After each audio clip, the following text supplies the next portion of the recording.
Hello guys, welcome to my new blog. সকালে ঘুম থেকে উঠে দেখি বোন কতগুলো ডিব্বা নিয়ে দাঁড়িয়ে আছে। টিফিন এবং ভাত খেয়ে আমি কলেজে চলে গেলাম। তারপর দেখো কলেজ থেকে আসার সময় কি বৃষ্টি, একটু গিয়েছিলাম, তারপর বৃষ্টি ভিজে আবার চলে আসলাম কলেজে।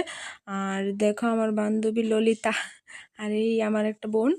আর আমরা খাওয়ার জন্য অনেক প্রচণ্ড খিদা লেগে গিয়েছিল, তার জন্য আমরা একটা হোটেলে ঢুকে গিয়েছিলাম। তারপর একটা হোটেলে ঢুকে পুরি সবজি অর্ডার দিয়েছিলাম কতক্ষণ আগে, এখনও তাদের হয়নি, তার জন্য একটু ওয়েট করতে হচ্ছে। আর এদিকে আমি ডান্স করছি।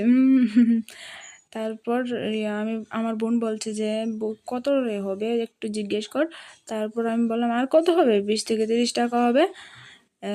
আচ্ছা তাহলে আমরা খেয়ে নিই, তারপর তোমাদের সাথে কথা বলছি।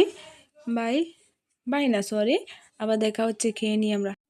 গাইজ আমাদের খাওয়া কমপ্লিট। তারপর আমরা একটু কসমেটিকের দোকানে গিয়েছিলাম, গিয়ে আমাদের কিছুই পছন্দ হয়নি, পছন্দ হয়েছিল কিন্তু যে দাম। তারপর আমরা চলে আসলাম। আর এই দেখো আমার বাবানটা বলছে, আমি বলছি যে জানুয়ারি ফেব্রুয়ারি বলো গরুর নেদা। আর এই যে আমি এইসব করছি কারণ আমাদের পার্সেল আসছে। আর এই দেখো আমাদের পার্সেল দাদা এসে পড়েছে। আর তোমরা ভাবছো যে এটা কি, দাঁড়া বলছি, লাস্ট পর্যন্ত দেখতে থাকো, আমি তোমাদের দেখাচ্ছি যে এটা কি। আর এই দেখো আমার পার্সেল আমি না খুলে আমার পার্সেল যে এনেছে সেই খুলে দিচ্ছে। আর দেখো কিভাবে কি করছে, এটার জন্য কিউআর কোডটা যে এটা খোলার জন্য।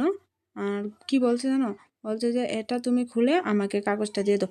আমি তো প্রথম ভাবছি যে কাগজ দিয়ে এরা কী করবে, তারপর বুঝলাম এটা থেকে যে স্ক্যান করে এটা থেকে টাকা নেবে। আমি যদি প্রথমে বুঝতাম তাহলে তো কাগজ আমি নিয়ে চলে যেতাম, কিন্তু আমি তো আর বুঝতে পারিনি, আমাদেরকে বলেও নি, বললে যদি আমরা নিয়ে চলে যাই। তারপর দেখো কাগজটা কিভাবে করে নিয়ে যাচ্ছে। আচ্ছা বাদ দাও। আর এদিকে দেখো আমার বোন এটা পড়েছে, দেখো কেমন লাগছে আমার বোন।